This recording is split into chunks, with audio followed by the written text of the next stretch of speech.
दोस्तों जीन पियाजे का थ्योरी आपके एग्जामिनेशन के पॉइंट ऑफ व्यू से बहुत ज़्यादा इंपॉर्टेंट है। तो हम लोग यहाँ पे जीन पियाजे की थ्योरी पर आधारित कुछ प्रश्नों को डिस्कस करेंगे ताकि एग्जामिनेशन में इससे अगर प्रश्न आते हैं तो आपके प्रश्न छूटे नहीं। ठीक है, यहाँ पे जो प्रश्न है वो प्रीवियस ईयर में आए हुए हैं, जो भी टेट के एग्जामिनेशन हुए हैं। ठीक है, तो सबसे पहला क्वेश्चन है, बच्चों के संज्ञानात्मक विकास के संदर्भ में निम्नलिखित में से कौन सा पियाजे की संरचना है। तो क्या हो जाएगा, पहले में कहता है प्रबलन, फिर स्कीमा, फिर अवलोकन अधिगम, फिर अनुबंधन। ठीक है, तो दोस्तों प्याजे ने किसके बारे में बताया था, स्कीमा के बारे में बताया था, जो कि बिल्डिंग ब्लॉक ऑफ नॉलेज होता है। नॉलेज एक ग्रुप ऑफ इंफॉर्मेशन होता है जो बच्चे के दिमाग में होता है किसी चीज़ के बारे में। ठीक है, फिर नेक्स्ट क्वेश्चन है, निम्नलिखित व्यवहारों में कौन सा जीन पियाजे के द्वारा प्रस्तावित मूर्त संक्रियात्मक अवस्था को व्यवस्थित करता है या विशेषित करता है ये। ठीक है, तो मूर्त संक्रियात्मक अवस्था के बारे में कौन सा ऑप्शन इसमें करेक्ट होगा, तो प्रतीकात्मक खेल जो है ये प्रतीकात्मक का बात करता है, 2 से 7 ईयर का जो स्टेज होता है, यानी कि पूर्व संक्रियात्मक अवस्था। ठीक है, फिर है परिकल्पित, परिकल्पित का बात करता है 4th स्टेज में, यानी कि अमूर्त संक्रियात्मक अवस्था में। ठीक है, फिर नेक्स्ट देखते हैं संरक्षण कक्षा समावेशन, फिर 4th में देखते हैं अस्थगित अनुकरण, पदार्थ स्थायित्व। तो ये इंद्रिय गामक अवस्था की बात करता है, तो इसमें करेक्ट आंसर क्या हो जाएगा हमारा, 3rd नंबर संरक्षण तथा कक्षा समावेशन। ठीक है दोस्तों, अगर आप झारखंड टेट का नोट्स प्राप्त करना चाहते हैं तो नीचे दिए गए नंबर पे आप हमें व्हाट्सअप करें और आप नोट्स प्राप्त कर सकते हैं। आपको इसके लिए कुछ शुल्क देने पड़ेंगे, जैसे 1 to 5 के लिए 400 रुपीज़ पे करने होंगे, 6 to 8 के नोट्स के लिए आपको 500 पे करने पड़ेंगे, अगर आप दोनों साथ में लेते हैं तो आपको 700 पे करने पड़ेंगे। साथ ही हमारे पास 1 to 5 का वीडियो कोर्स भी अवेलेबल है, आपको इसके लिए 1000 रुपीज़ एक्स्ट्रा पे करने होंगे। फिर नेक्स्ट क्वेश्चन है, जीन पियाजे के संज्ञानात्मक विकास के सिद्धांत के बारे में निम्नलिखित कथनों में कौन सा कथन सही है। ठीक है, तो क्या हो जाएगा, पियाजे ने संज्ञानात्मक विकास के 5 स्पष्ट चरण दिए, तो 5 नहीं दिया है, कितना दिया है, 4 दिया है, तो पहला तो होगा नहीं। ठीक है, फिर कहता है पियाजे का तर्क है कि संज्ञानात्मक विकास चरणों में आगे बढ़ने की अपेक्षा निरंतर होता है। दोस्तों यह निरंतर नहीं होता, यह डिसकंटिन्यूअस मैनर में जाता है, तो सेकेंड भी नहीं होगा। फिर कहता है किसी चरण को छोड़ा नहीं जा सकता क्योंकि ये चरण स्थिर होते हैं, तो यही करेक्ट हो जाएगा इसका, तो कैसे होगा अभी समझेंगे। ठीक है, लास्ट में कहता है बच्चों के सांस्कृतिक आधार के अनुसार इन चरणों का क्रम बदला जा सकता है, तो ये बदला नहीं जा सकता, ये फिक्स होता है। इसको हम लोग एक ग्राफ के माध्यम से समझते हैं, तो जैसे एक ग्राफ होता है इसका या आयु का। ठीक है, आयु और यहाँ पे हो जाता है विकास, तो आयु और विकास का ग्राफ होता है, और ये ग्राफ ग्राफ जो है कुछ इस तरह से आगे की ओर जाता है। ठीक है, तो ये एज के अकॉर्डिंग जो है ये ग्रो करता है, ये डिसकंटिन्यूअस मैनर में जाता है। इतना ग्रुप एज ग्रुप का जो है उसका जो समझने का कॉग्निटिव डेवलपमेंट वो अलग होगा, फिर यहाँ पे अलग होगा, इसी तरह से आगे बढ़ता है। तो इसका करेक्ट आंसर क्या हो जाएगा, 3 नंबर, किसी चरण को छोड़ा नहीं जा सकता क्योंकि ये चरण क्या है, स्थिर है। ठीक है, अब चलते हैं नेक्स्ट क्वेश्चन पे।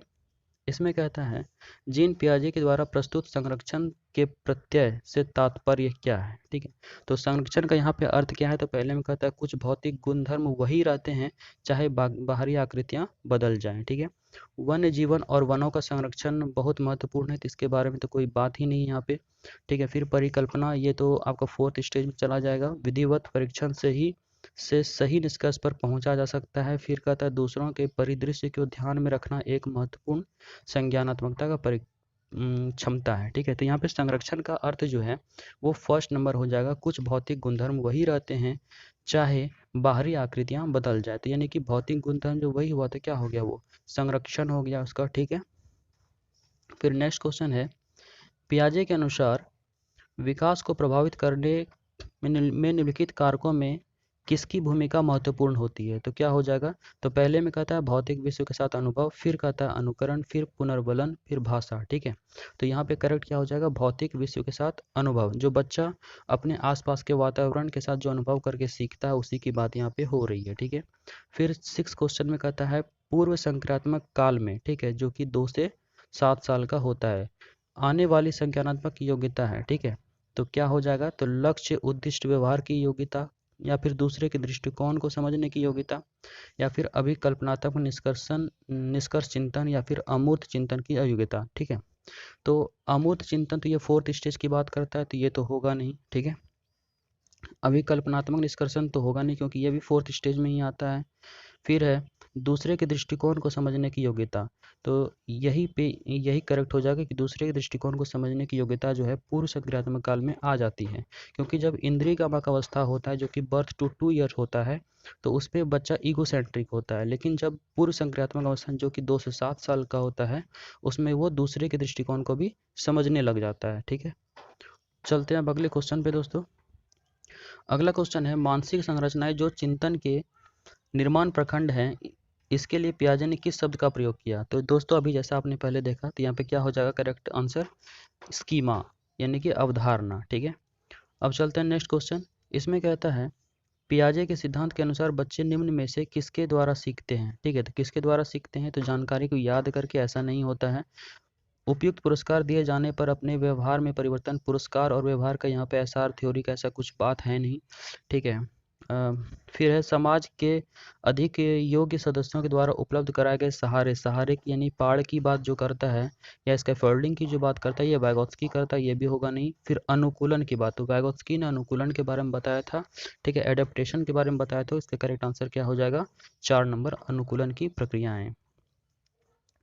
फिर है पियाजे अनुमोदन करते हैं कि पूर्व संक्रियात्मक बच्चे याद रखने में असमर्थ होते हैं। ठीक है, पूर्व संक्रियात्मक अवस्था यानी कि 2 से 7 साल का। ठीक है, निम्नलिखित कारकों में से किसमें उन्होंने इस असमर्थता के लिए जिम्मेदार ठहराया है। तो क्या हो जाएगा, तो 2 से 7 साल में क्या क्या होगा, तो उसको हम लोग अगर पढ़े होंगे तो हमको समझ में आ जाएगा। पहले में कहता है परिकल्पित निगमनात्मक तार्किकता की योग्यता, फिर कहता है उच्च स्तर की अमूर्त तार्किकता की क्षमता। ये अमूर्त तार्किकता क्षमता तो 4th स्टेज की बात करता है, ये तो होगा नहीं।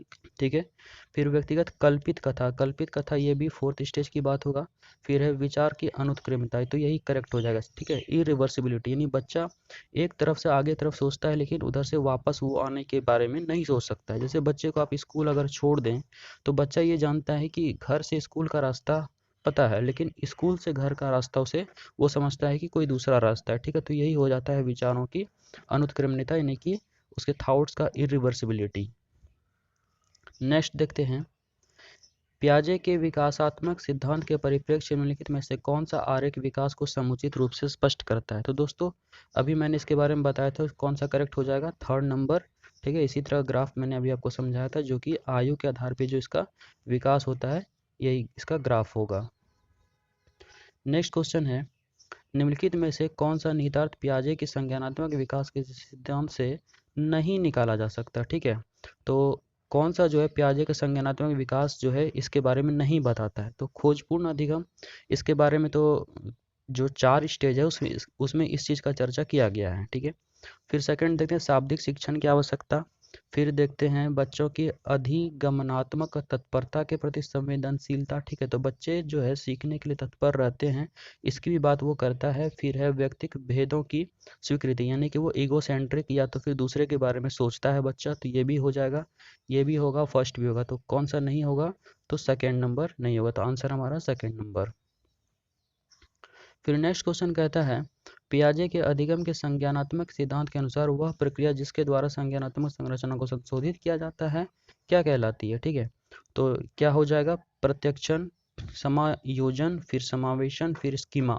ठीक है, तो जब संशोधन होगा तो दोस्तों वो कहलाता है समायोजन, और जब कभी किसी भी नॉलेज में नया नॉलेज जब ऐड करते हैं तो वो हमारा हो जाता है आत्मसातीकरण। नेक्स्ट क्वेश्चन है पियाजे के अनुसार संज्ञानात्मक विकास के किस चरण पर बच्चा वस्तु स्थायित्व को प्रदर्शित करता है। तो दोस्तों वस्तु स्थायित्व को जो बच्चा प्रदर्शित करता है वो इंद्रियगामक अवस्था यानी कि बर्थ टू 2 ईयर्स तक में उसका आ जाता है, यानी कि वो लास्ट स्टेज में आता है जब 2 साल वो पहुंचने वाला होता है, उस समय जो उसके अंदर वस्तु स्थायित्व आ जाता है। तो ये क्या हो जाएगा, संवेदी प्रेरक चरण, यानी इंद्रियगामक अवस्था बोले या फिर संवेदी प्रेरक चरण बोले या फिर सेंसरी स्टेज, इसको अवस्था बोले। ठीक है, अब अगला प्रश्न है पियाजे के अनुसार विकास की पहली अवस्था जन्म से लगभग 2 वर्ष आयु के दौरान बच्चा सबसे बेहतर सीखता है। ठीक है, तो इसमें क्या हो जाएगा, तो निष्क्रिय शब्दों को समझने के द्वारा या अमूर्त तरीके से चिंतन द्वारा, ये तो सबसे लास्ट स्टेज का बात करता है, ये तो होगा नहीं। फिर है भाषा के नए अर्जित ज्ञान के अनुप्रयोग द्वारा, ये भी नहीं होगा। तो इंद्रियों के प्रयोग के द्वारा, तो बच्चा कैसे सीखता है, जब वो सेंसरी मोटर स्टेज में होता है या फिर वो इंद्रियगामक अवस्था में होता है तो वो इंद्रियों के प्रयोग द्वारा यानी कि आँख, नाक, जीवा, त्वचा, इनके द्वारा वो सीखता है। ठीक है, अब चलते हैं नेक्स्ट क्वेश्चन पे। ये लास्ट सवाल है दोस्तों। पियाजे के अनुसार विशिष्ट मनोवैज्ञानिक, ठीक है, संरचनाएं अनुभव से सही अर्थ निकालने के व्यवस्थित तरीके को क्या कहा जाता है। ठीक है, तो ये क्या हो जाएगा, प्रतिमान, मानसिक मैप, मानसिक उपकरण या फिर स्कीमा। तो इसका तो अब 2-3 क्वेश्चन रिवीजन हो चुका है, तो ये क्या हो जाएगा, स्कीमा। दोस्तों अगर आपने हमारे चैनल को सब्सक्राइब नहीं किया तो प्लीज़ सब्सक्राइब कर लीजिए, और वीडियो अच्छा लगा तो इसको लाइक और शेयर जरूर कर दीजिएगा। मिलते हैं नेक्स्ट वीडियो में, धन्यवाद।